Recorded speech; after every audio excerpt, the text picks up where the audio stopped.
Hi hello అందరికీ నమస్కారం. కథల పల్లకి ఛానల్కి స్వాగతం. ఇప్పుడు మనం జాబిల్లి కోసం పార్ట్ 70 విందాం. అమ్మో, ఈ మాటల్లో పడి నేను టైమే చూసుకోలేదు. నేను బయలుదేరుతానన్నాడు ఇషాన్. వర్షిణి దగ్గరున్న బాబుని తీసుకుని ముద్దు పెట్టుకుని బాయ్ రాధరు అన్నాడు ఇషాన్. వాడు నిద్రమత్తులోనే ఊ అన్నాడు. వాడిని వర్షిణికి ఇస్తూ good night Varshini, sweet dreams అని మెల్లగా అన్నాడు. అతని భావం అర్థమై ఆమె కోపంగా చూసింది. ఇషాన్ నవ్వుకుంటూ అందరికీ గుడ్ నైట్ చెప్పి వెళ్ళిపోయాడు. ఇంక వెళ్ళి మీరు కూడా పడుకోండి, కబుర్లతో తెల్లవార్లు గడపకండి అంది స్రవంతి. అలాగే అని ధ్రువుని తీసుకుని ముగ్గురు పైకి వెళ్ళిపోయారు. నేను ధ్రువుని పడుకోబెడతాను, ఈలోపు మీరు కూడా రెస్ట్ తీసుకోండి. ఉదయం నుంచి అలసిపోయారు కదా.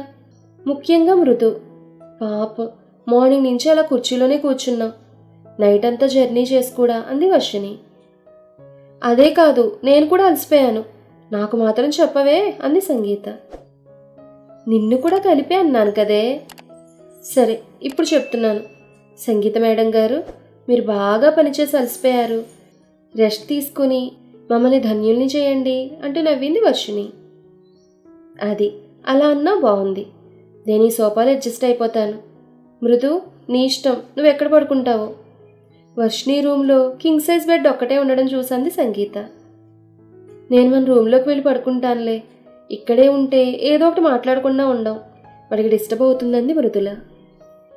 ఏం కాదులే మృదు, ఇదిగో ఈ పక్కన పడుకో, వాడొక 10 నిమిషాల్లో పడుకుంటాడులే, నిద్రకు వచ్చేసాడంటూ తన పక్కన ప్లేస్ చూపించింది మృదులకి.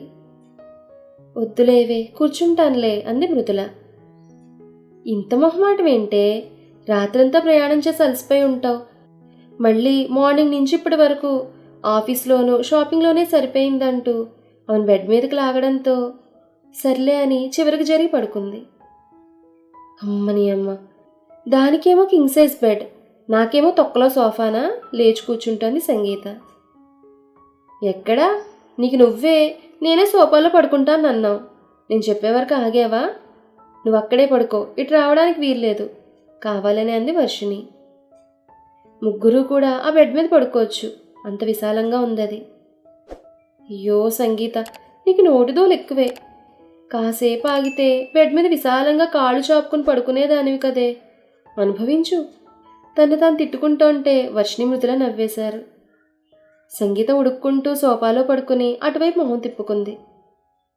వర్షిణి మృదుల ఇద్దరు మొహాలు చూసి నవ్వుకుంటూ, నువ్వు ఇప్పుడు అలిగినా వర్కౌట్ అవ్వదు, నేను వీని పడుకోబెట్టాలంది వర్షిణి.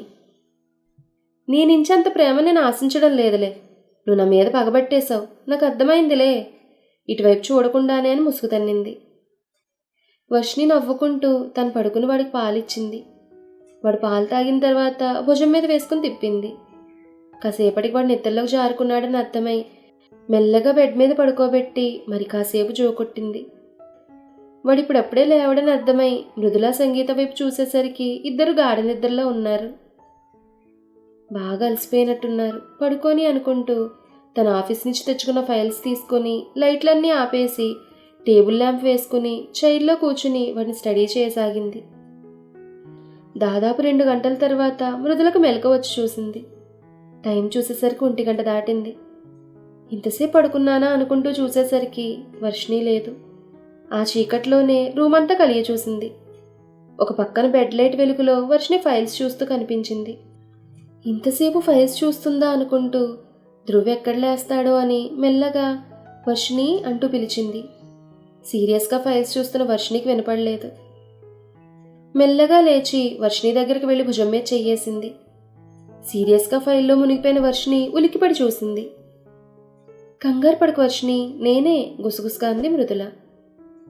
ఓ నువ్వా, ఎందుకు లేచా, పడుకోపోయావా అంటూ ఏంటి ఇంత గుసగుసగా మాట్లాడుతున్నా అని అడిగింది. ధ్రువగడ్ లేస్తాడేమోనని, మళ్ళీ వాడికి ఇబ్బంది కదా అంది మృదుల. ఆ మాటకి వర్షిణి నవ్వుతూ సరే పడుకో, కొద్దిసేపు అయితే ఇవి అయిపోతాయి అంది. అవి తర్వాత చూసుకోవచ్చులేవే.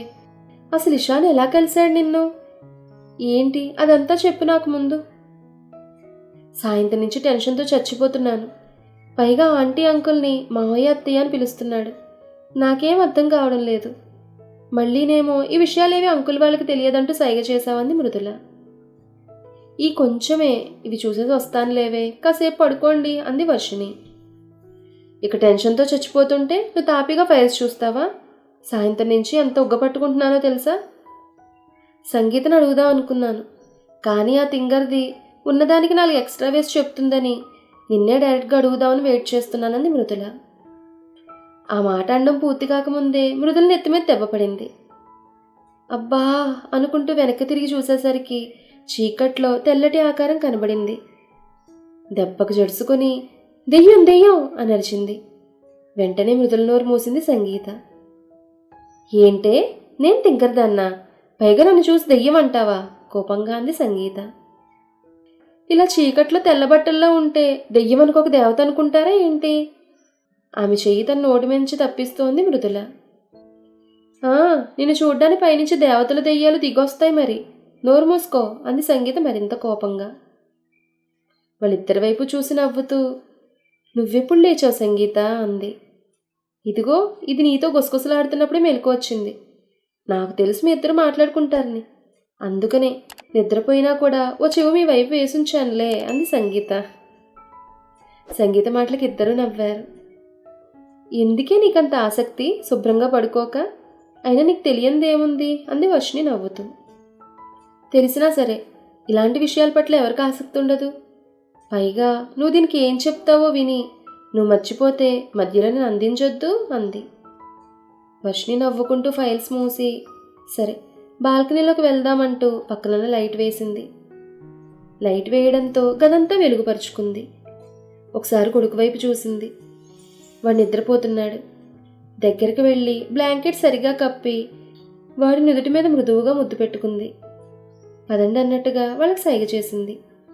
ముగ్గురు బాల్కనీలోకి వచ్చారు. పున్నమి వెన్నెల వెలుగులు బాల్కనీలోకి ప్రసరిస్తున్నాయి. లైట్ అవసరం లేకుండానే అక్కడంతా స్పష్టంగా వెలుగులో కనిపిస్తోంది. అక్కడున్న పూల మొక్కల నుండి చక్కని పరిమళం వస్తోంది. చల్లటి గాలితో కలిసొస్తున్న పరిమళాన్ని అందరూ ఆస్వాదించారు. మనసుకు హాయిగా ఉంది. కాసేపు ముగ్గురు ఆ వెన్నెల వెలుగుల్లో కనిపిస్తున్న పరిసరాలని, ఆ వెలుగులో చక్కగా కనిపిస్తున్న గార్డెన్ని చూడడంలో మునిగిపోయారు. కాసేపటి తర్వాత, ఇప్పుడు చెప్పు వర్షిణి, ఇషాన్ అసలు ఎలా కలిసావు? ఏం జరిగింది? అంత చనువుగా ఎలా అయ్యారు? ఫోన్లే కలిసిపోయి ఉన్నారా అంటే అదీ లేదు. అసలు నాకంతా అయోమయంగా ఉంది, చెప్పు అంది మృదుల.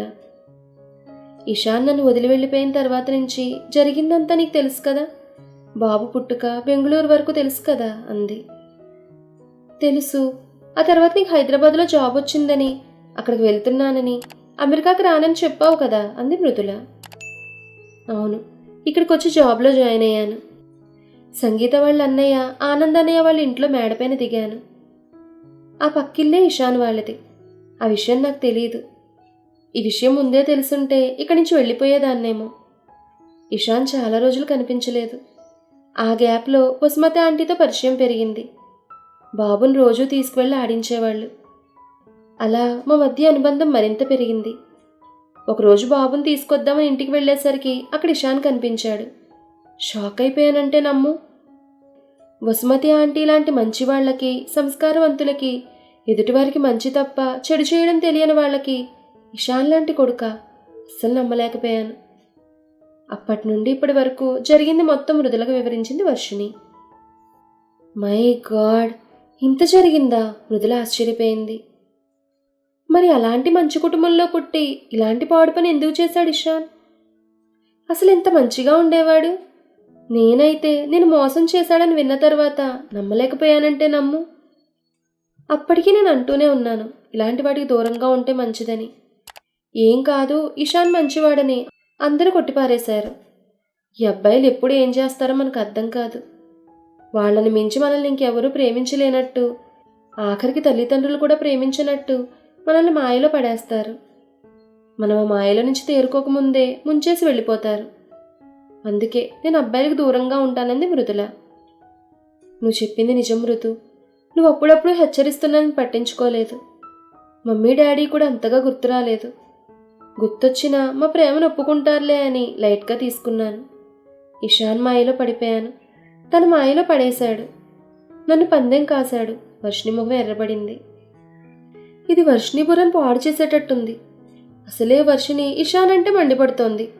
ఇప్పుడు ఇది చెప్పే మాటలు బుర్రకెక్కించుకుంటే ఇద్దరి మధ్య మరింత దూరం పెరుగుతుంది. నేను కలపాలని చూస్తూ ఉంటే ఇదేదో విడగొట్టేలాగుందే అనుకుంటూ. ఇషాన్ ఇప్పుడు మారిపోయాడు తెలుసా, చాలా పశ్చాత్తాపడుతున్నాడు. అది మనందరం అర్థం చేసుకోవాలి. ఏదో తెలిసి తెలియక ఇలా చేశాడు. ఇప్పుడు తన తప్పు తెలుసుకుని వర్షిని స్వీకరించడానికి సిద్ధంగా ఉన్నాడు. కానీ ఇదే ఒప్పుకోవడం లేదంది సంగీత ఇషాని వెనకేసుకొస్తూ. మన తర్వాత ఏం జరిగిందనేది నెక్స్ట్ ఎపిసోడ్లో తెలుసుకుందాం. ఈ కథ మీకు నచ్చితే లైక్ చేయండి, షేర్ చేయండి, కామెంట్ చేయండి. అలాగే మన కథల పల్లకి ఛానల్ని సబ్స్క్రైబ్ చేసుకుని పక్కనే ఉన్న బెల్ ఐకాన్ని క్లిక్ చేయడం మాత్రం మర్చిపోకండి. ధన్యవాదాలు.